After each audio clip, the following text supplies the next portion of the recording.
Hello, bienvenidas y bienvenidos a Las Reinas Podcast. Yo soy Larisa y estoy muy contenta y emocionada de traerles historias de reinas reales y honorarias, famosas y no tan famosas. El día de hoy les estaré hablando de una de las reinas de la Guerra de las Rosas, la primera reina plebeya de Inglaterra que se casó por amor. Ella fue conocida como la mujer más bella de la isla de Bretaña, pero también fue descrita como calculadora, ambiciosa, astuta, despiadada y arrogante. Esta es la historia de Elizabeth Woodville. Ahora, antes de comenzar, ya saben, quiero hacer unas aclaraciones. La primera, no soy historiadora, solamente soy fan. La segunda, es probable que no vaya a pronunciar bien algunos nombres de personas, ciudades, etc. Así que me disculpo de antemano.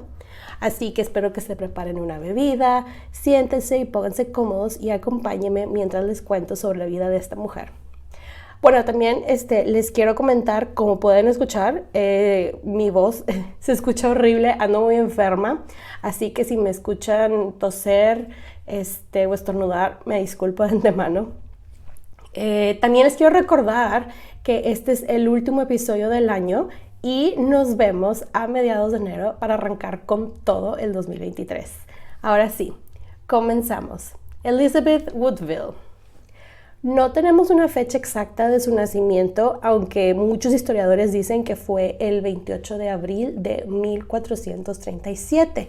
Sí sabemos que nació en un lugar llamado Grafton Regis, que está ubicado en el condado de Northamptonshire, ahí en Inglaterra.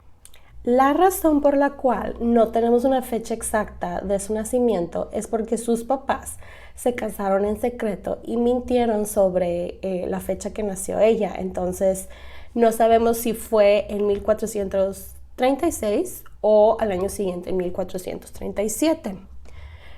Voy a hacer aquí unas breves, este episodio sí van a ver bastantes como pausas comerciales, paréntesis culturales, para entrar un poquito en contexto, y este es el primer contexto, digamos, que vamos a entrar, la primera pausa, y es para platicarles sobre sus papás.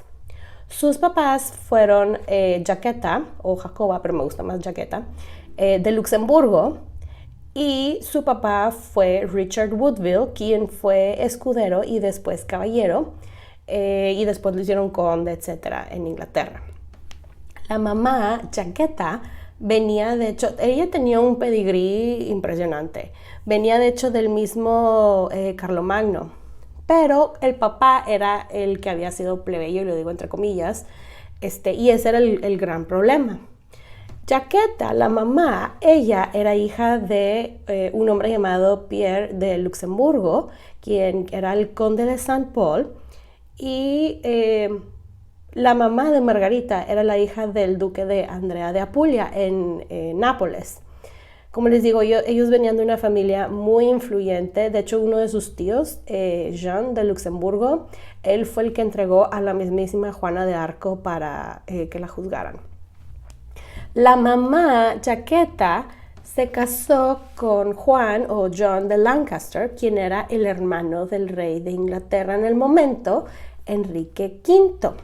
De hecho, les cuento que Jaqueta, la mamá, ella llegó a ser la mujer con más alto rango de Inglaterra por un tiempo, pero el problema fue que Juan, su esposo, murió 2 años después en Francia y ellos quedaron sin hijos.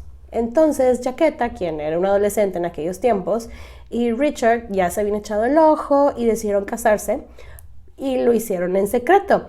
Ahora, el problema del matrimonio de los papás no era tanto de que vamos a hacerlo en secreto para que nadie sepa, no. El problema era que Jaqueta era duquesa y ella necesitaba permiso del rey para casarse y no lo hizo. Y obviamente no lo iba a hacer porque sabía que le iban a decir que no. La cosa es que se enteran que estaban casados, los exiliaron un ratito y les cobraron una super multa que Jaqueta terminó pagando con los ingresos de sus tierras. Y Enrique VI les dio la bienvenida nuevamente a la corte y nombró a su esposo Woodville como varón y cuánta cosa. Y ellos, de hecho, Richard y Jaqueta, fueron a Francia por Margarita de Anjou, que si no han escuchado el episodio de Margarita de Anjou, es el primer episodio de este podcast. Y bueno, fueron por ella para que pues pudiera llegar a casarse con Enrique VI. Aunque Jaqueta se casó con un varón, ella siempre y hasta su muerte conservó su título de duquesa de Bedford. Su esposo, Richard Woodville, les cuento que había sido escudero para Enrique V. Este Enrique V es el que les dije, de hecho, en el episodio de Margarita de Anjou, que él es Tom Hiddleston / Timothée Chalamet. Y que la famosísima batalla de Agincourt en un principio había apoyado a los causa Lannister, etc. De hecho, la familia, los Woodvilles, ellos eran acá de que hardcore Lancasters, o sea, Red Rose, #Red Rose. En cuanto, por ejemplo, les cuento también al abuelo paterno de Elizabeth, quien también el señor se llamaba Richard.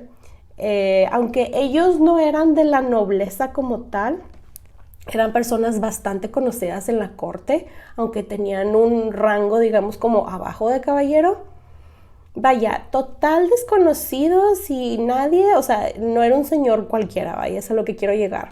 El abuelo había servido, como les digo, con Enrique V, entre otras tantas cosas que hizo el señor, y muchos de los Woodvilles habían sido sheriffs de diferentes partes, condados, etc. O sea, no eran tan plebeyos, pero obviamente pues la que ganaba en cuanto a rango, título, todo, conexiones, era la mamá. Cerrando este paréntesis y entrando a otro, que creo que les va a llamar bastante la atención, y a esta siguiente sección la voy a llamar ¿qué tienen en común Elizabeth Woodville y el logo de Starbucks? Not sponsored. Y la respuesta es el mito de Melusina. Les cuento que hay un mito llamado el mito de Melusina, que cuenta la historia de la diosa del agua Melusina, que nació mitad hada y mitad humana, que la mamá la castigó y la maldijo diciendo que iba a ser una serpiente de la cintura para abajo, hasta que ella conociera a un hombre que se casara con ella con la condición de no volver a verla los sábados y que tenía que cumplir su promesa. Pues resulta ser que un hombre descendiente del lado de Jaqueta, de la mamá de Elizabeth, un señor llamado Sigifredo, se casó con esta diosa, que supuestamente que la vio en el bosque y que se enamoró y le pidió su mano en matrimonio, y ella le dijo, ok, está bien, me caso contigo, pero me tienes que prometer que no me vas a ver los sábados, es la única condición. Y él dijo, ok, está bien, va. Y pues se casaron, Melusina le dio muchos hijos a Sigifredo, porque pues él había cumplido su promesa. Pero cuenta la leyenda que Sigifredo un día, bajo presión de sus amigos, familiares, etc., subió las escaleras un sábado y que abrió la puerta del baño y la vio en la tina, y que de la cintura para abajo se había transformado su cuerpo en la cola de una serpiente. Ella lo dejó y le dijo antes de irse de que, pero te voy a decir una cosa antes de irme, tú y todos tus descendientes por más de 100 años van a saber de mí cada vez que me vean flotando sobre este castillo, y van a escucharme y van a saber que hay una muerte inminente y no sé qué. Y ese es el llanto de Melusina, que anunciaba las muertes inminentes de las personas. Jaqueta, la mamá de Elizabeth, decía que ella tenía el don de escuchar a Melusina. Toda su vida estuvo así de que súper obsesionada con esto. Se supone, y de hecho hay una serie que se llama The White Queen, que Elizabeth también tiene el don y cuánta cosa, y que lo escuchan y así, tipo, de ahí viene. Entonces, digo, es una serie, está muy cool, la serie está muy dramática, no está muy acertada históricamente hablando, pero está muy cool. Ahora ya saben cuál es la relación entre Elizabeth Woodville y el logo de Starbucks. El logo de Starbucks es de Melusina, la sirena. Ahora, continuando ahora sí con la historia de Elizabeth, vamos a hablar un poquito de su niñez. No tenemos mucha información de ella de niña, pero sí sabemos que a sus 7 años la enviaron a otra casa a que empezara como su networking, por llamarlo de esa manera.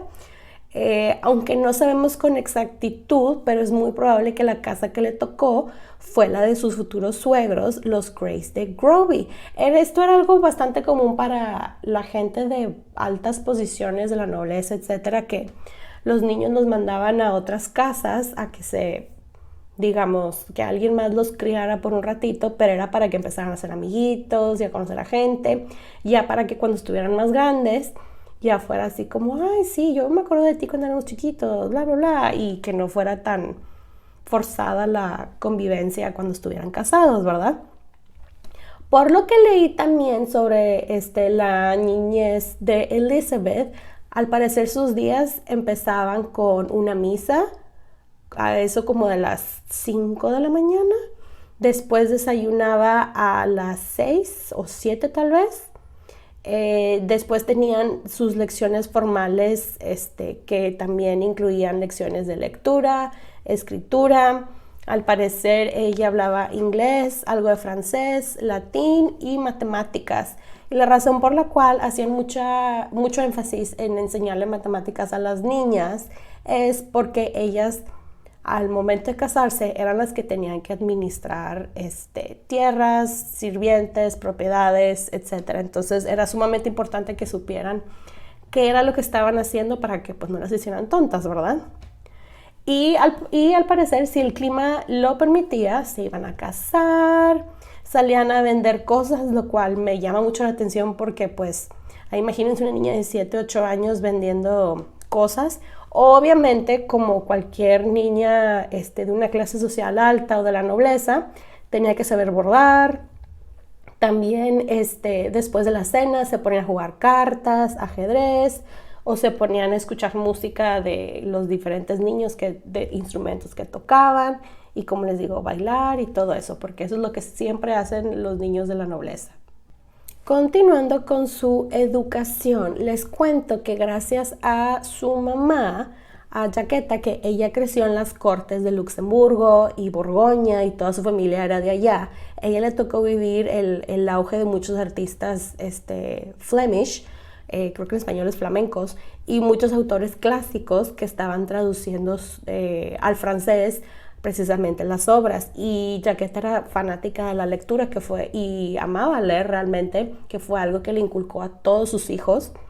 Y de hecho les cuento que Jaqueta tenía un manuscrito de una escritora muy famosa llamada Christine de Pizan, perdón, un manuscrito llamado Ore Poétique de Christine de Pizan, algo así. Es una mujer bastante interesante y fascinante que yo creo que después va a tener su propio episodio. Pero bueno, entre las otras tantas cosas que Elizabeth aprendió a hacer, como les dije, también, aparte de bordar y música y todo eso y bailar, también aprendió a cabalgar desde chiquitita. Ahora, realmente no sabemos mucho de ella, como les digo, de niña, y vuelve a aparecer, digamos, en la historia cuando se casa con su primer esposo, que aunque no tenemos mucha información tampoco. Les cuento, su primer matrimonio fue con una familia igual, super hardcore Lancaster, como la de ella, llamada los Greys de Groby. Ay, disculpen, se me fue la voz, dije los Greys de Groby. No tenemos una fecha exacta de cuándo se casó con su esposo Grey, ni cuándo nació el primer hijo, pero sí sabemos que el segundo, quien se llama Richard, nació en 1456. No sabemos si ella estaba enamorada de su esposo, pero sí sabemos que ellos se llevaban bastante bien, eran bastante amigos por algunas cartas que han circulado y reportes de personas que conocían a Elizabeth de esa edad. Su esposo termina muriendo en la batalla de St. Albans, y Elizabeth a sus 24 años aproximadamente, pero les digo, tenía 23, 24 años, quedó viuda con 2 hijos. Tomás, el mayor de 6 aproximadamente, y Ricardo de 5 años. El problema fue que, aparte de quedar viuda con sus 2 hijos, las tierras que Elizabeth tenía bajo el contrato matrimonial, su familia política no se las estaba soltando y ella no tenía ese ingreso, y pues tuvo que regresarse a casa de sus papás a Grafton. Fue, de hecho, les cuento, su suegra, Lady Ferrer, quien básicamente le dijo: mira, ya no eres mi hija, yo me quiero casar porque yo también quedé viuda y necesito estas tierras de dote, así que bye. Y se las quitó y se las adjudicó. Digo, de cierta manera puedo entender a la señora, pero pues también estaba afectando a sus nietos. Pero bueno. Fun fact, les voy a comentar algo que me pareció bastante interesante y que de hecho mencionan en la serie esta, la de The White Queen. Elizabeth era súper fan de un tipo de vino de Madeira, Portugal, que se llama Malmsey Wine. Malvasia, creo que es en español, es el tipo de uva. Es un vino oscuro y dulce y según el internet tiene notas de vainilla, caramelo y nuez. Aún no lo pruebo, pero suena bastante dulce ese vino. Y este vino después, digamos que hace una, sale, pero de una manera que se van a quedar de que, ¿what? Pero bueno, continúo con la historia. Sus looks. Elizabeth era el ejemplo del estándar de belleza de la época. Era la it girl. Guapísima, era tan bella que de hecho la describieron, y lo voy a leer textualmente en inglés, ahorita les doy la traducción. Having heavy eyelids like a dragon, que en español significa que tenía los párpados pesados como los de un dragón. Yo no sé ustedes, no sé si me tomaría eso como cumplido que me digan que tengo párpados pesados como los de un dragón, pero pues al parecer en aquellas épocas eso era un mega cumplido acá de que wow. Y tuvo que realmente ser un mega cumplido para que alguien se molestara en anotarlo y que cientos de años después se los estoy yo leyendo a ustedes.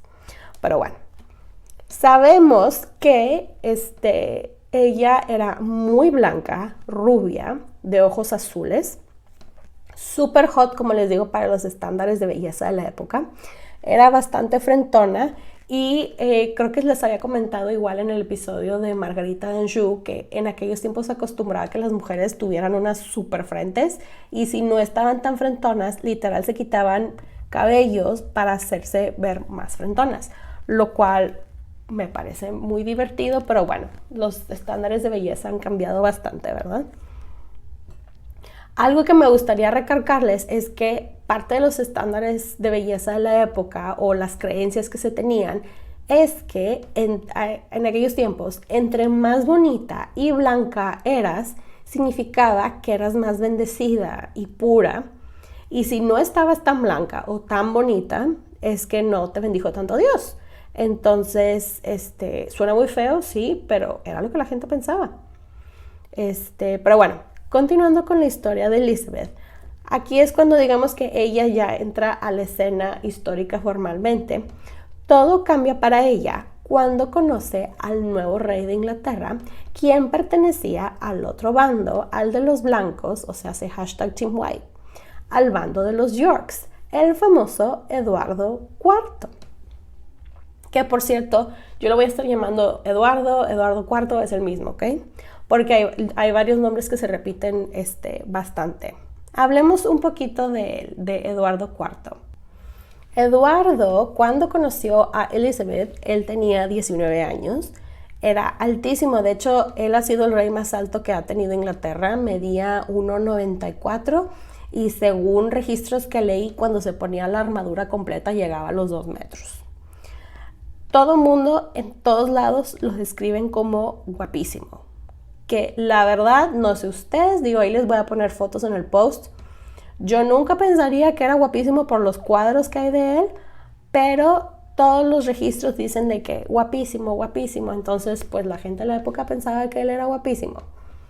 Yo quiero pensar que se parecía como al actor que lo interpreta en la serie que les digo, pero bueno, como les digo, según los registros, él era guapo, pero aparte de guapo, era muy valiente en el campo de batalla, perdón.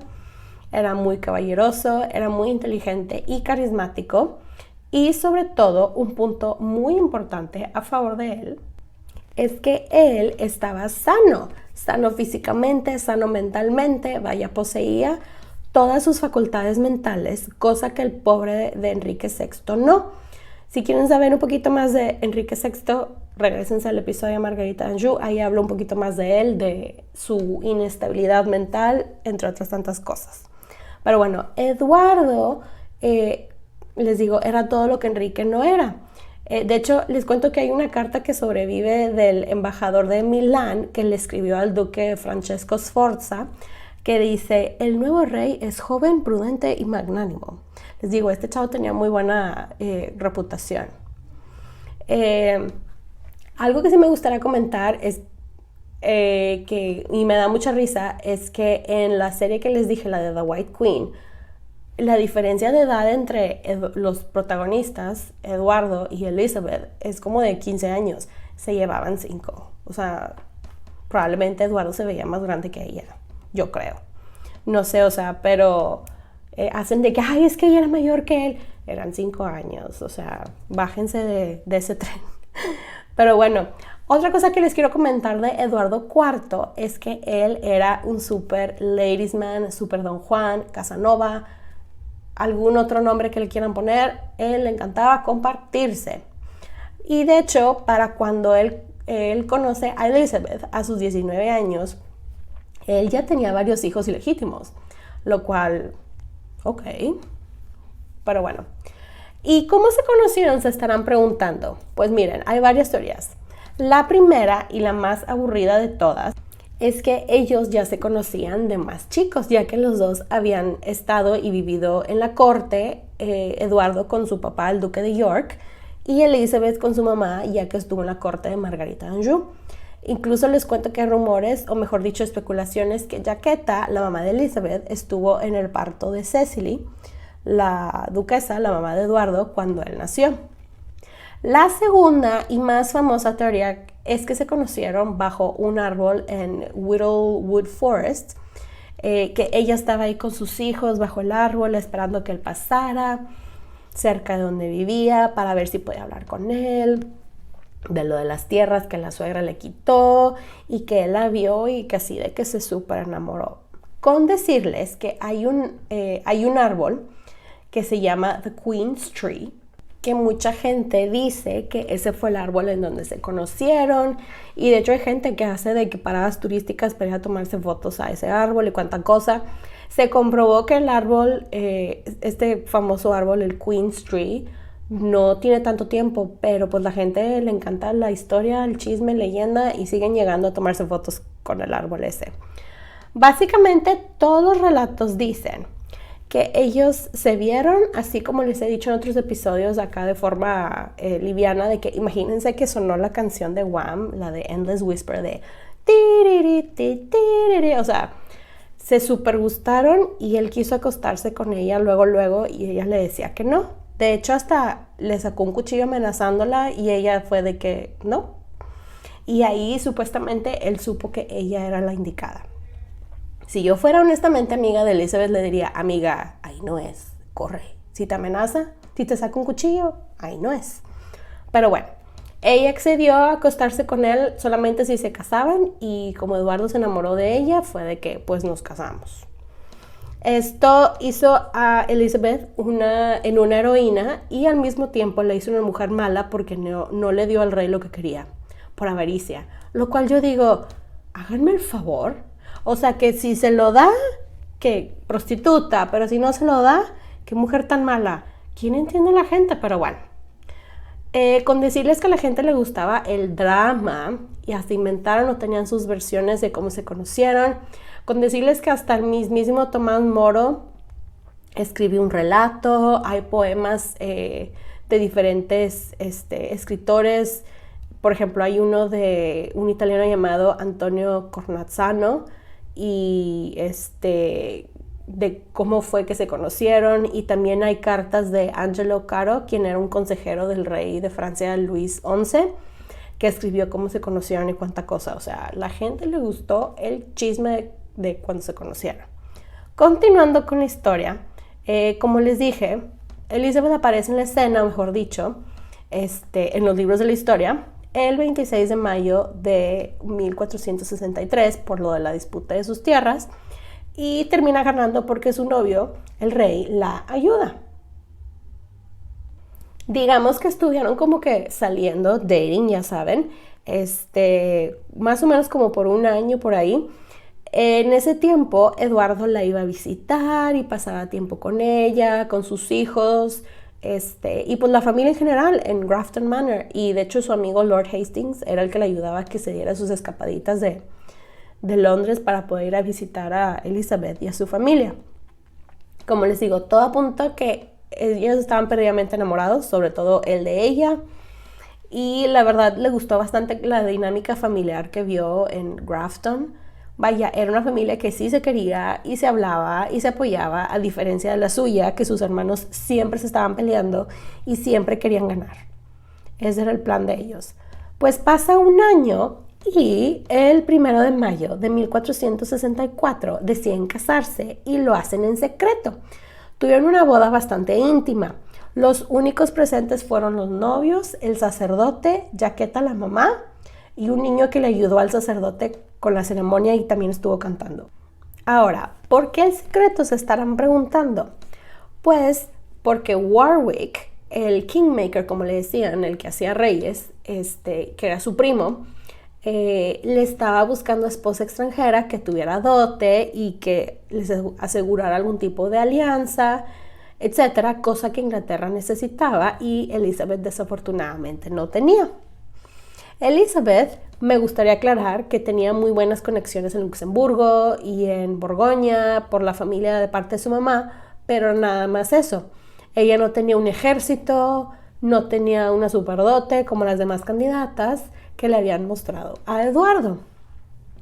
También me gustaría mencionar, para la culpa que le echan a Elizabeth de la boda, Eduardo sabía perfectamente las implicaciones políticas y personales que casarse con ella involucraba, pero pues decidió seguir su corazón. Y ahora aquí voy a hacer una breve pausa para contarles de las novias que tenían en mente para Eduardo IV, porque está bastante interesante esto. Recordemos que los requisitos son que sea princesa o viuda pero joven, que tenga una superdote y que garantice una alianza. La primera candidata fue Bona de Savoy. Ella era la ideal candidata acá a la top de Warwick, ya que ella era la cuñada del rey de Francia y venía con alianza y venía con una superdote. La segunda era Mary of Goodales, quien era la mamá del rey James II de Escocia, pero ella estaba muy grande de edad y la descartaron, aparte porque no podían confiar en la alianza con Escocia. La tercera, aunque no lo crean, fue Isabel de Castilla. Así es, escucharon bien, Isabel la Católica, quien fue ofrecida por su hermano en 1464, pero Eduardo fue de que, no, gracias. Digo, cabe aclarar que rechazó la alianza con España, o rechazó a Isabel, porque Isabel en ese momento tenía como 13 años, ¿verdad? Dato curioso, al parecer a Isabel no se le olvidó que Eduardo la rechazó, porque tiempo después le dijo a un embajador de Ricardo III, yo le cerré, y lo voy a leer tal cual, yo le cerré mi corazón a Inglaterra cuando me rechazó el rey que acaba de fallecer, ya que eligió como esposa a una viuda de Inglaterra. ¡Sas, Isabel, supéralo! Pero bueno, cerrando esta pausa, continuó con la historia. Pues pasan los meses y por aquello de septiembre, Warwick ya estaba bien necio de, ya Eduardo, o sea, escoge una, mira, Bona es la mejor opción, bla, bla, bla. Y Eduardo probablemente le dijo, sobre eso, fíjate que no me voy a casar con Bona o ninguna de las candidatas que me presentaste, y Warwick de que, pero ¿por qué? O sea, ¿tienes alguien más en mente? ¿Alguna princesa que no se nos ocurrió? Y él, nope, me casé, surprise. Y pues se anuncia el matrimonio entre Eduardo IV y Elizabeth Woodville. La gente estaba escandalizada y lo que les sigue, porque pues el rey se casó con la viuda de un caballero, se casó con una plebeya. ¿Quién es esta? Era la primera vez en cientos de años que algo así sucedía, o sea, OMG.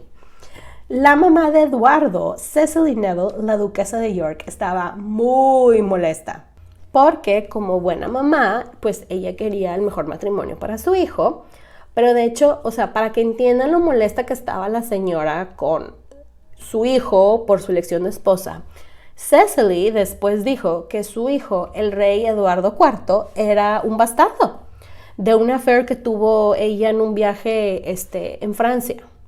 O sea, ¿cuánto odio le tienes que tener a tu hijo para decir algo así? Pero bueno, entonces, moraleja de la historia, no se casen con alguien que su mamá no aprueba. Eduardo presentó a Elizabeth como su reina a la corte el día de San Miguel, que si no saben cuándo es, les digo que el día de San Miguel es el 29 de septiembre y la presentó, les digo, ese día el 29 de septiembre de 1464. Y ya que la presentaron como reina, ¿qué es lo que sigue? Se estarán preguntando. Pues hay que coronarla, obviamente, y eso fue lo que hicieron. Hablemos un poquito de la coronación. Para la coronación de Elizabeth, Eduardo tiró la casa por la ventana. Él quería que fuera un super grand affair, que se notara el dinero, y que pues se notara que él iba en serio con su esposa y su familia y las alianzas que estaban haciendo, que había hecho por ella, etc. La coronación empezó el 23 de mayo de 1465, con Elizabeth llegando con un vestido hermoso, con joyas, con decirles que hasta la silla en donde se sentó estaba cubierta de seda. Había una procesión para que la gente la pudiera ver.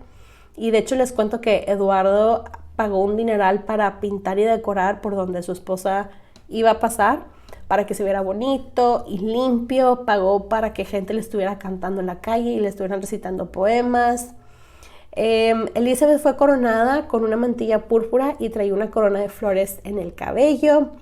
Le colocaron el scepter de San Eduardo en su mano derecha y en la izquierda el scepter del reino. Y entró así de que a Westminster Abbey descalza para simbolizar su sencillez y pureza. Y la recibió el arzobispo de Canterbury.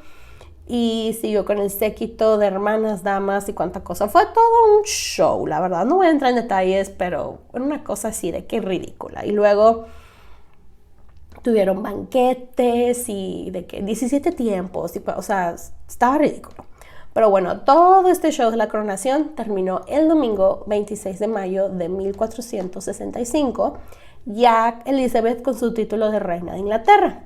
Continuando con la historia, pues ya fue coronada reina. ¿Qué sigue? Pues ahora hay que administrar todo, ¿no? O sea, ser reina. Entonces ella se metió de lleno en la administración de su casa. Ella le pagaba al mundo de gente que trabajaba para ella de lo que recibía de sus ingresos de sus tierras. Y por un mundo de gente me refiero, eran más de 100 personas que ella estaba a cargo de ellas. Desde gente que le limpiara, sus ladies in waiting. Era un mar de gente, la verdad. Eran muchísimas personas. Una de las tantas cosas que han acusado a Elizabeth es que ella era una reina muy extravagante, pero realmente todos los registros que se tienen de sus gastos muestran lo contrario. Obviamente tenía que gastar, como les digo, tenía muchas cosas que comprar, pagar, etc. Pero gastaba muchísimo menos que sus predecesoras. Ella y Eduardo, la verdad, eran bastante frugales. Ellos, sobre todo Eduardo, cuando fue coronado rey, fue así de, Dios mío, así es como está el país. Y poco a poco fueron, pues, digamos que llenando los cofres de moneditas y cuánta cosa, pero sí se tardaron bastante. Entonces no había tanto dinero que gastar, pues. A Elizabeth la criticaron muchísimo porque la mayoría de sus ladies in waiting eran familiares de ella, ejemplo, hermanas, etc. Pero esto le terminó resultando en algo muy bueno porque, pues, eran bastante leales a ella. Ella empezó a apoyar el Queen's College en Cambridge, que fue la universidad que fundó Margarita de Anjou, que les comenté en el primer episodio. Y pues como ella se fue, etcétera, ella continuó con esa causa. También empezó a apoyar con su esposo al Eton College. El 5 de marzo de 1466 fundó la Fraternidad de la Santísima Trinidad y de los 60 sacerdotes de Londres. Sí, así se llama la fraternidad. Y los estuvo apoyando económicamente un tiempo. Y años después dio fondos para que se construyera la capilla de San Erasmus en Westminster Abbey. Ahora, otra de las cosas por la que más la criticaron fue por casar a sus hermanos y hermanas entre las familias más acá top de la nobleza. Esto obviamente fue un escándalo porque ellos no eran de tan alto rango, aunque digo, o sea, pues Elizabeth ya estaba casada con alguien, digo, estaba casada con el rey, ¿verdad? Pero bueno, digo, incluso antes de casarse su hermano Anthony ya había hecho un muy buen matrimonio.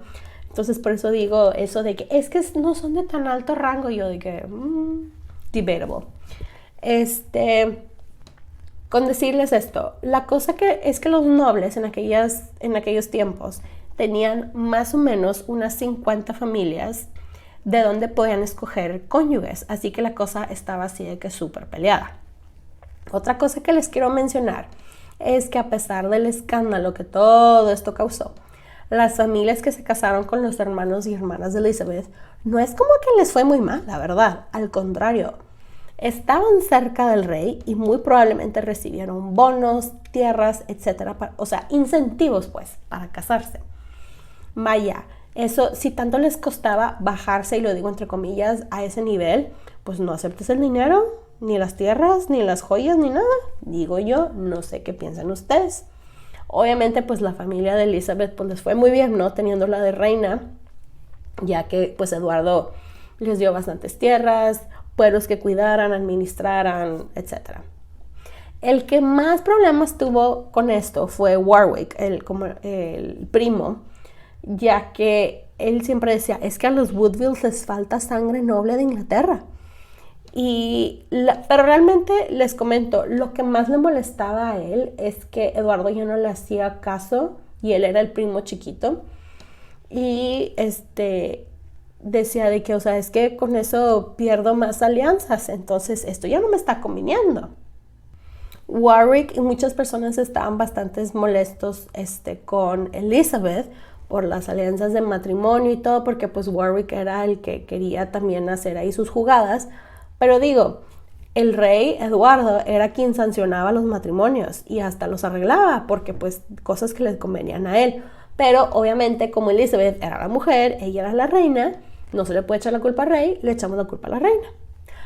Algunos de los ejemplos de las alianzas de sus hermanos son: su hermana Margaret se casó con Thomas Lord de Maltravers, quien era el heredero al conde de Arundel. Su hermano John, de 20 años, lo casaron con Catherine Neville, la duquesa de Norfolk, quien tenía 65 años y muchísimo dinero. Déjenme les digo que a la duquesa no le importó nadita ser la sugar mama.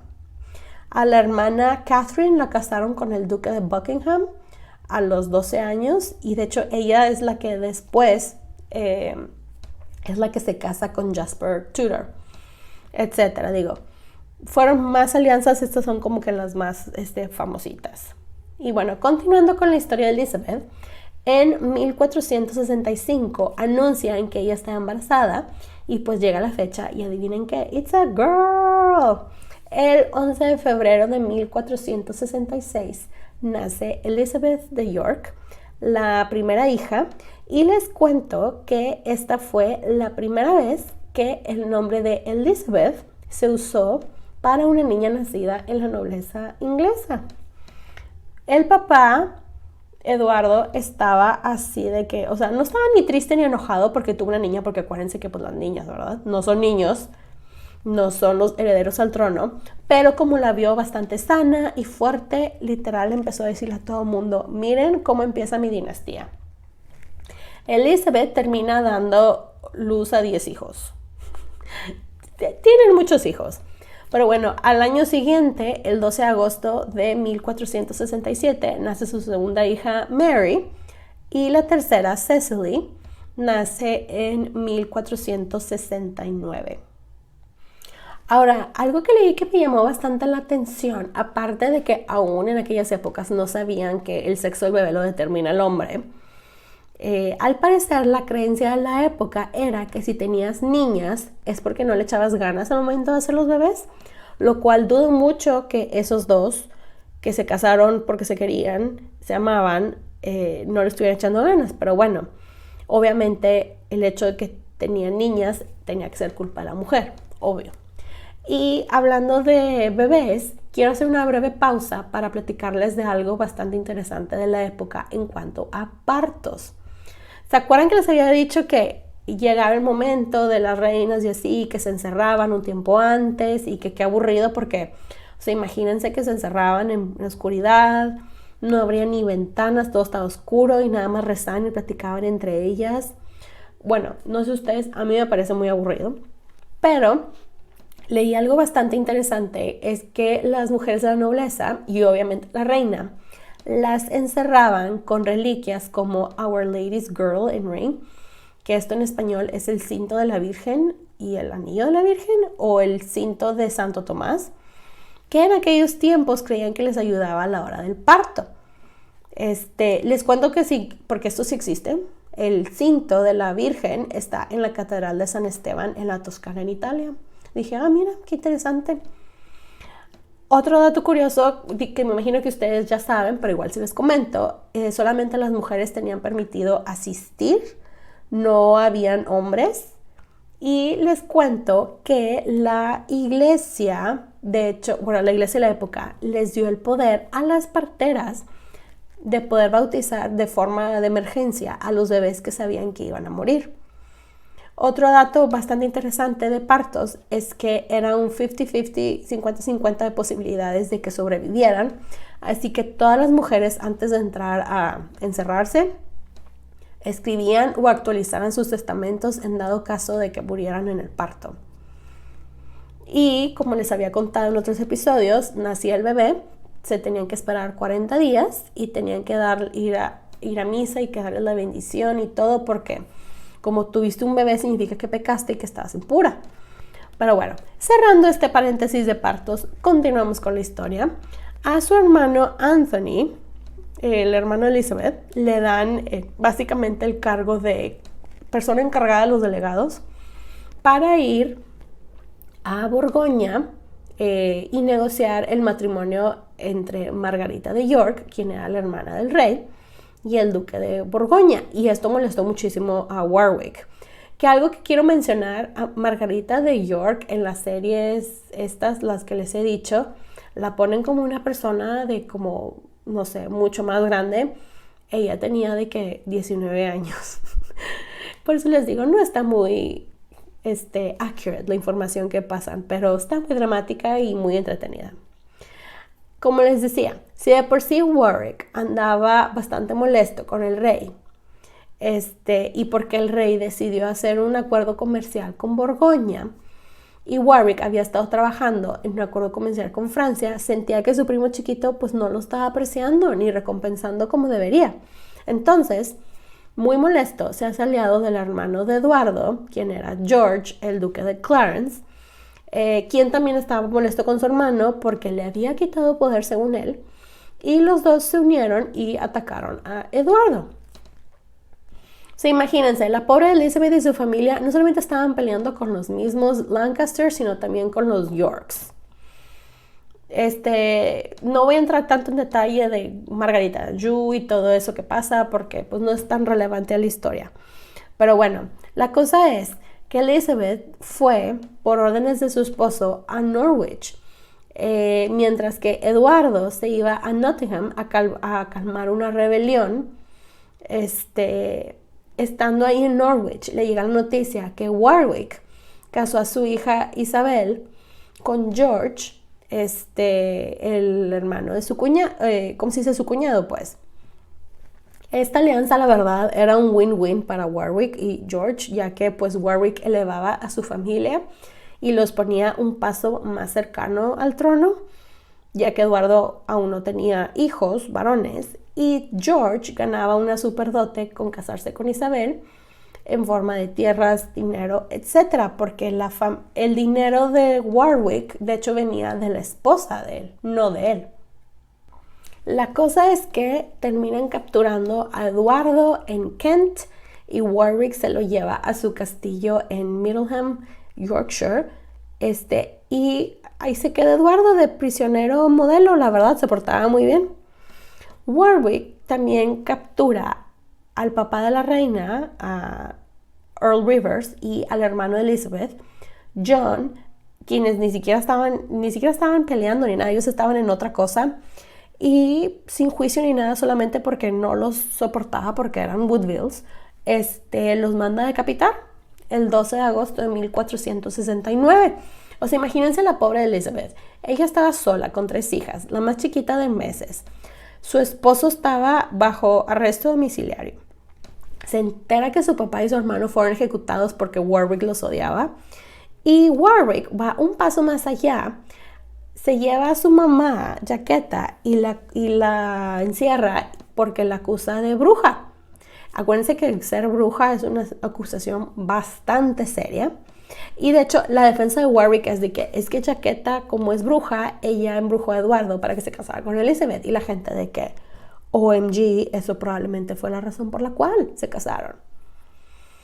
Acuérdense, como yo les he dicho en diferentes episodios, que hay 2 maneras de deslegitimar, ¿cómo se dice?, a una mujer. Una es llamándola prostituta, y lo digo de la forma más bonita, y la otra es llamándola bruja. La cosa es que ya habían registros que sí encarcelaban a mujeres de la nobleza, aun cuando estaban casadas con alguien de muy alto rango. Y el ejemplo más famoso que les puedo dar fue Eleanor Cobham, la esposa del duque de Gloucester, quien fue acusada de ser bruja y murió en prisión 16 años después. La cosa es que toda esta movida de Warwick, todas las decapitadas en mano, etc., todo esto fue en mano, ya que los londinenses se le echaron encima, ya que a ellos les convenía el acuerdo comercial con Borgoña en vez de Francia. La esposa del duque de Borgoña pues era la hermana del rey, que estaba capturado, y el duque de Borgoña fue de que pues yo te apoyo, mi amor, a que saquemos a tu hermano de prisión, del castillito, ¿verdad? De su arresto domiciliario. Y la otra cosa es que nadie quería a George, el duque de Clarence, porque él estaba muy loony, la verdad. Era una persona muy inestable y no le quedó de otra más que liberarlo, y lo hizo el 19 de septiembre de 1469. Sale Eduardo y en cuanto sale ve cómo libera a su suegra de los cargos de brujería y todo eso. Eduardo, pues digamos de forma muy inteligente, decide llevar la fiesta en paz con su familia y por el bien del reino también, le ofrece el perdón a su hermano George y a Warwick. Pero ellos ya iban en camino a Calais, cuando Eduardo dio la orden que no les dieran admisión, y lamentablemente en ese barco iba su hija Elizabeth, la esposa de George, quien está embarazada, y da a luz en el barco y nace el bebé muerto, lamentablemente. Después, porque estaba muy enojado Warwick, decide que él y George se iban a aliar con Margarita de Anjou para restaurar a Enrique VI. Obviamente Margarita no confiaba nada en él y le ofrece a su hija Ana para que se casara con su hijo Eduardo, otro Eduardo, y Margarita termina aceptando. Ya esos detalles lo tienen en el otro episodio. Larga historia hecha corta. Warwick regresa a Inglaterra, de Francia, con un ejército apoyado también por el rey de Francia, con su hija Ana y el esposo, el heredero Lancaster. Al principio les va bien, ya que logran restaurar a Enrique VI por un tiempo. Eduardo es obligado a correr y está exiliado. Elizabeth no puede acompañarlo porque estaba súper embarazadísima, y llega a Westminster Abbey con sus hijas, así como Esmeralda en la película El Jorobado de Notre Dame, de que Sanctuary, o sea, hace que le dieran asilo, ¿no? Santuario. No estaba ella en una situación así que digan ustedes así de que bien precaria, la verdad no. De hecho, el rey, por ese ratito, Enrique VI, él tenía un corazón muy noble y hasta le mandaba comida y doctores para que no le faltara nada, gente que la atendiera. Era una persona muy linda, nada más que pues pobrecito, él fue presa de su mente y lo que su mente hacía. El 1 de noviembre de 1470, Elizabeth da a luz a un niño y obviamente se tenía que llamar Eduardo porque la gente es cero creativa con los nombres. Pero pues el reino finalmente tenía un heredero y ella ya cumplió con su deber.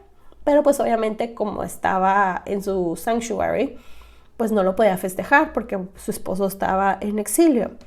No le duró mucho el exilio a Eduardo y termina regresando y más batallas. Llegamos a la batalla de Tewkesbury. Aquí es cuando el príncipe Lancaster muere, también muere Warwick y se le acaba el show a la pobre Margarita de Anjou. Eduardo y ella se reencuentran, ella le presenta a su hijo y el rey estaba que no cabía de la felicidad porque por fin tenía el esperado hijo y el reino estaba seguro. Ya que Elizabeth tuvo a su hijo, ella tenía que ver lo del nombramiento como príncipe de Gales, de forma super express, y de la educación que iba a recibir y sobre todo quién iba a hacer eso. Habían candidatos, pero ella fue de que yo me voy a encargar y tomar decisiones de la vida de mi hijo. Algo muy interesante que quisiera recalcar es que las mujeres de esta época de la Guerra de las Rosas, la verdad eran como tiger moms, o sea, mamás tigre, eran unas mujeres súper feroces. O sea, tenemos a Elizabeth con sus hijos, tenemos a Margarita de Anjou con su hijo Eduardo y tenemos a Margaret Beaufort con Enrique Tudor. O sea, estas mujeres fueron feroces en cuanto a lo que tuviera que ver con sus hijos. Después de eso, como les dije anteriormente, Elizabeth tuvo con Eduardo 10 hijos. Al año siguiente dio a luz a otra niña que murió a los meses. Después dio luz a Richard, quien fue nombrado el duque de York. Luego llegaron 3 niñas más y un niño que murió de 2 años y su última hija nació en 1480. Elizabeth, les cuento que no se llevaba, la verdad, bien con el super amigo del rey, Hastings, quien el rey le dio el cargo del ejército y Hastings tampoco se llevaba bien con la reina y siempre se estaban peleando. Elizabeth tampoco le caía bien su cuñado George porque pues ya la había traicionado y estuvo involucrado con Warwick cuando dio la orden de matar a su hermano y papá. Pues resulta ser que se muere la esposa de George y George le echa la culpa a Elizabeth de haber usado magia, porque obviamente. Pero como les dije, George no era muy inteligente ni estable y se empezó a involucrar en más complots en contra del rey, que Eduardo dijo, ¿sabes qué? Ya me tienes harto, arréstenlo, llévenselo ya. Lo arresta y pues George es sentenciado a muerte. Y aquí, según la leyenda, él eligió morir ahogado en un barril del Malmsey Wine, el vino que tanto le gustaba a Elizabeth. Lo cual yo digo, qué desperdicio de vino. No sé ustedes. Algunas actividades de Elizabeth como reina se las quiero mencionar. En 1475, Eduardo se fue a pelear a Francia y dejó a su hijo, el príncipe de Gales, encargado del reino, pero pues obviamente era un niño. Y adivinen quién quedó como regente, Elizabeth. Obviamente, y el poco tiempo que estuvo de regente hizo un muy buen trabajo, y lo cual creo yo que esta es una señal de que era una mujer muy inteligente, muy capaz, y que su esposo obviamente confiaba en ella para gobernar. También estuvo involucrada como, intercesora con el rey, que era una tarea muy común de las reinas medievales, la verdad. Básicamente consistía en que la gente llegaba con ella a ver si ella los podía ayudar, ya que pues el rey no los recibía y ella pues que abogaba por ellos. Estuvo, lo más que le permitió el esposo, involucrada con las alianzas que querían formar de los matrimonios de sus hijos, sobre todo con el de las hijas. Ella está bastante involucrada con la crianza y educación de sus hijos, ¿por qué no lo estaría de sus matrimonios, verdad? Ella era una mujer, la verdad, muy no nonsense, o sea, sin pelos en la lengua, y no dejaba que la trataran menos por su falta de rango, entre comillas. De hecho, hay una carta que sobrevive que le escribió una persona, ella se le escribió a una persona que estaba cazando venados ilegalmente en una de sus propiedades, y la carta literal dice, si no me haces caso, atenta a las consecuencias. La verdad, ella fue, como les digo, una reina medieval bastante típica, donó bastante dinero a diferentes iglesias, hizo bastantes peregrinajes, cosas religiosas por ese estilo. Pero bueno, continuando con su historia, pues pasa el tiempo y todo está chill, hay paz en el reino, ya saben, ¿qué es lo peor que puede estar pasando? Se estarán preguntando. Pues lo que pasó es que el rey se termina muriendo. Eduardo muere el 9 de abril de 1483 a sus 42 años. Al parecer se enfermó en Semana Santa y creyeron que murió porque comió mucho y tomó mucho vino, lo cual era su estilo de vida, la verdad. Hay otras teorías que él murió envenenado, porque pues es la Edad Media y siempre alguien tiene que morir por veneno. Pero también está la posibilidad que haya muerto por una neumonía o malaria. Así que escojan la teoría que más les guste, murió de eso. Eduardo dejó un testamento que convenientemente se perdió, pero sí se sabe que dejó a su hijo Eduardo, ahora Eduardo V, como el heredero y dejó a su hermano Ricardo, el duque de Gloucester, como el Lord Protector, o sea, como el guardián del niño, hasta que llegara a su mayoría de edad. Porque pues era el hombre en que él más confiaba y había sido su mano derecha siempre y leal a él. Y como les digo, el testamento se perdió. No sabemos qué fue lo que le dejó a Elizabeth en el sentido de su rol en la vida de sus hijos, pero honestamente es muy poco probable que no la haya involucrado en la vida de ellos, ya que él confiaba muchísimo en ella. Pues les cuento que cuando muere Eduardo, su hijo, vamos a llamarlo Eddie, para no tener que estar dando números, él estaba cerca de la frontera con Gales, con su tío Anthony. Su tío y ahora Lord Protector, Ricardo, estaba en York y su mamá estaba en Londres. Elizabeth corre y le pide al consejo del gobierno que envíen un ejército para que le trajeran a su hijo, que estuviera protegido y que lo pudieran coronar de forma inmediata. Pero su némesis Hastings dijo que no, que porque estaba harto del poder y control de los Woodville y que él quería que el niño rey se criara lejos de ellos, lejos de la influencia de los Woodville. Pues llega la noticia al nuevo rey Eddie y él y el tío salen acá de que forma inmediata a Londres. En el camino los intercepta el tío, Ricardo, y todo iba bien, todo iba cool hasta que arresta al tío. Y se queda, y literal es de que no, pues te vienes conmigo. Elizabeth obviamente pues estaba súper sacada de onda por esto y furiosa por lo que estaba pasando, porque literal Ricardo no lo dejaba ver su hijo. Y nadie le estaba diciendo dónde estaba su hijo, el ahora rey Eddie. Ricardo, ya con el rey bajo su custodia, cada vez que Elizabeth preguntaba por la coronación de su hijo, siempre estaba sacando excusas, estaba dando largas y decía, sí, después va a ser la coronación. No, es que está muy mal, mira el clima, no, está muy mal, pero no te preocupes, ya lo vamos a coronar. Pues Elizabeth agarra a todas sus hijas y a su único príncipe que le quedaba y se va de regreso a Westminster Abbey nuevamente a pedir, ¿cómo se dice? Asilo, santuario. Esta era una pesadilla de PR, la verdad, de relaciones públicas para Ricardo, el nuevo Lord Protector, quien luego le pide a Elizabeth que entregue al otro príncipe, quien también se llama Ricardo, pero él vamos a llamarlo Richard al niño, porque su hermano el rey lo quería mucho y lo extrañaba y quería pasar tiempo con él. Pues fue una decisión muy difícil para ella porque sabía que si no le entregaba el niño, él como quiera podía entrar a Westminster Abbey y llevárselo a la fuerza.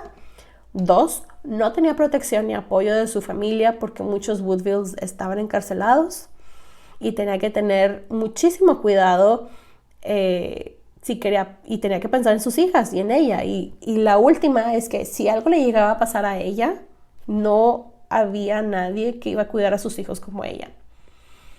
Y la última es que la abadía estaba rodeada del ejército de Richard, entonces no le quedó de otra y pues con mucho pesar Elizabeth le entregó a su cuñado, a su hijo Richard, confiando en que pues no le iban a lastimar, que se le iban a regresar, pero lamentablemente fue la última vez que lo vio.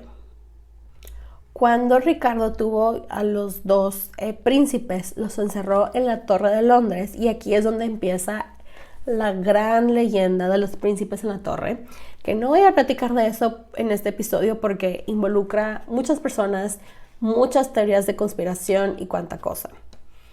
La cosa es, como les digo, él termina diciendo que los príncipes estaban en la torre y luego dice que los príncipes y las demás hijas de Elizabeth con su hermano Eduardo eran ilegítimos, ya que supuestamente él encontró una mujer que tuvo un affair con su hermano antes de que él conociera a Elizabeth, y dijo que ya se habían casado. Entonces el de que dijo, pues si se casó con mi hermano, el matrimonio no es válido, me conviene. Por lo tanto, si el matrimonio no es válido, todos los hijos son bastardos. Entonces yo soy el que sigue, pues yo soy el rey, ¿no? Y eso fue lo que hizo. Dijo, todos son bastardos, esto no es válido, yo me autoproclamo rey. Y él se convirtió en el famosísimo, gracias a Shakespeare, Ricardo III, el rey que encontraron hace relativamente poco en un estacionamiento. En redes sociales les compartí unas historias, posts, etcétera. Si lo quieren ver, lo pueden ver. Los invito. Desafortunadamente, continuando con la historia de Elizabeth, en la campaña de limpiar a los Woodvilles de posiciones de poder, ejecutaron a su hermano Anthony y aparte se llevaron a su hijo mayor de su primer matrimonio, a Tomás, y lo ejecutaron a él también. Continuando con la campaña de desprestigiar a Elizabeth, aparte que dijo que su matrimonio no fue válido, le quitó su título de reina madre, le dejó el título de Lady Grey, que era el título que tenía antes de casarse con el rey.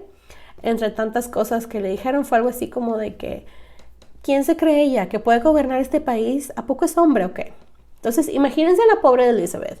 En el espacio de meses, es reina, muere su esposo, le matan a 3 de sus hijos y hermano, le quitan sus títulos e ingresos y ella está encerrada en una abadía a la gracia de personas religiosas esperando quién la puede ayudar o viendo qué puede hacer para asegurar su vida y la de sus hijas. Aquí es cuando entra en la escena otra gran mujer y gran personaje de la Guerra de las Rosas, Margaret Beaufort, la mamá de Enrique Tudor, el último heredero del lado de los Lancaster, quien estaba en Francia preparándose para atacar Inglaterra. Básicamente la conversación entre cartitas entre Elizabeth y Margaret, que de hecho este intercambio fue posible a que ellas compartían un doctor, fue la siguiente, para que se den una idea. Querida Margaret, ¿cómo estás? Pues fíjate que yo estoy bastante harta de tanta guerra e inestabilidad y no quiero que Ricardo III esté en el trono porque es malo y me quita todo. Tengo una hija, Elizabeth, la mayor, ella es hermosa y la heredera al trono de York. Tú tienes el último heredero de la línea de los Lancaster. ¿Qué dices si los casamos y nos evitamos más guerras e inestabilidad? Queda pendiente de tus comentarios. Bye. A lo cual estoy casi segura que Margaret le contestó algo así como, querida Elizabeth, estoy muy bien. ¿Y tú? Pues fíjate que justamente estaba pensando por escribirte y decirte lo mismo. Me parece una excelente idea la de casar a nuestros hijos de manera de evitar más guerras. Dios me dijo que mi hijo un día iba a ser rey y yo creo que esta es la manera como lo va a hacer. Considerar un hecho el matrimonio entre Enrique y Elizabeth. Algo así tuvo que haber sido, palabras más, palabras menos, usen su imaginación.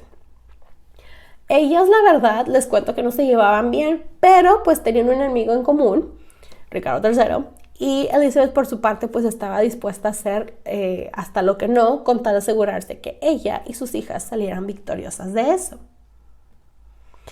Elizabeth, les cuento que se rehusaba a salir de su asilo de la abadía hasta que Ricardo III, en presencia del alcalde de Londres y tocando unas reliquias religiosas, prometió que nadie iba a lastimar o violar a sus sobrinas ni a ella, que por favor saliera y que se iba a asegurar que tuvieran buenas vidas. Él mismo se iba a encargar de conseguirles buenos matrimonios y dotes. Me encanta que él sintió la necesidad de aclarar que nadie las iba a violar. Pero bueno, la cosa es que terminan saliendo del asilo. No se sabe mucho de ella en este tiempo, en que se especula que a las hijas se las llevaron a la corte y ella se fue a una casa que no estaba muy lejos de Londres y reaparece en la escena en la Navidad de 1484, ya que Ricardo la invita pues para mantener apariencias, ¿no? Al año siguiente llega Enrique Tudor a Inglaterra y sucede la batalla de Bosworth el 22 de agosto de 1485, en donde Enrique Tudor gana, Ricardo III muere y les cuento que de hecho él fue el último rey de Inglaterra que murió en batalla. Enrique Tudor es coronado rey y se convierte en Enrique VII. Y una de las primeras cosas que hace es regresarle el título y tierras a Elizabeth y declarar que su matrimonio con el difunto rey Eduardo IV sí era válido, esto de manera de que nadie pudiera decirle nada a su esposa Elizabeth de York. Ya sus últimos años sabemos que estuvo un rato en la corte, después se retiró a la abadía de Bermondsey en Londres, bueno, o la retiraron mejor dicho, porque supuestamente estuvo involucrada en una rebelión y cuánta cosa. El final de Elizabeth, pues miren, Elizabeth muy probablemente murió de la peste o alguna plaga o de esas terribles enfermedades de aquella época. Ella murió el 8 de junio de 1492 a sus 55 años de edad en la abadía de Bermondsey que les decía. Ella fue sepultada unos días después en la capilla de San Jorge en el castillo de Windsor a un lado de su segundo esposo, el rey Eduardo IV. Hablemos un poquito de su legado. Como les conté, ella apoyó a varias universidades, donó dinero a muchas iglesias, fue una de las figuras de la Guerra de las Rosas más importantes, siempre supo adaptarse y hacer lo que sea para sobrevivir, ella y los suyos. Su vida, la verdad, ha sido usada para libros, películas, series como las que les comenté, la de The White Queen, The White Princess. Y aunque hay cosas que obviamente no pasaron o la línea de tiempo no está correcta, pues nos dan unas historias bastante dramáticas. Gracias a ella y sus alianzas, la Guerra de las Rosas se acabó y comenzó la famosísima dinastía Tudor, de la cual cientos de años después seguimos hablando. Fue la que puso el nombre de Elizabeth en el mapa y gracias a ella una de las reinas de Inglaterra más famosas tiene su nombre. Bueno, dos de las reinas más famosas. Y cierro este episodio con una frase que ella le dijo a su esposo Eduardo cuando lo conoció. Mi señor, sé que no soy suficientemente buena para ser su reina, pero soy demasiado buena para convertirme en su amante. Espero que les haya gustado este episodio. Saben que pueden encontrar los episodios de Las Reinas Podcast en diferentes plataformas como Spotify, YouTube, Apple Podcasts y Amazon Music. También están mis diferentes redes sociales como @lasreinaspodcast para Facebook e Instagram y @lasreinaspod en Twitter. Recuerden suscribirse, darle like, activar la campanita para recibir notificaciones, descargar los episodios y compartirlos. Incluso ya saben que pueden dejar su rating y review. Muchas, pero muchas gracias por escucharme y por apoyar este podcast. Les quiero desear una increíble y muy feliz Navidad, muy felices fiestas y un muy feliz año nuevo. Muchas gracias por escucharme y agárrense que el 2023 viene con todo. Los quiero. Bye.